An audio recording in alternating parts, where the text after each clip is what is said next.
There are many famous athletes in China.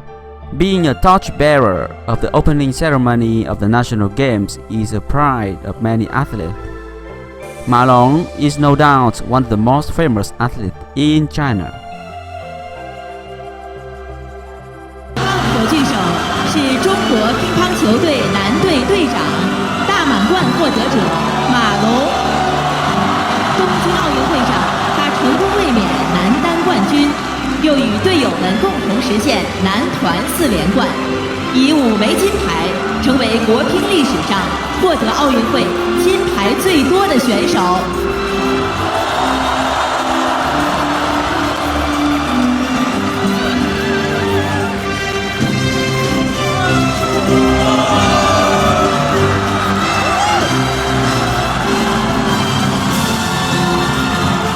火炬传到安奥体中心体育场，万众瞩目下，苏炳添。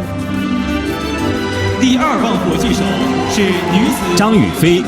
张雨霏。秦凯。郭文俊。马龙等5位火炬手接力传递，最后由东京奥运会首枚金牌获得者杨倩点燃全运会主火炬。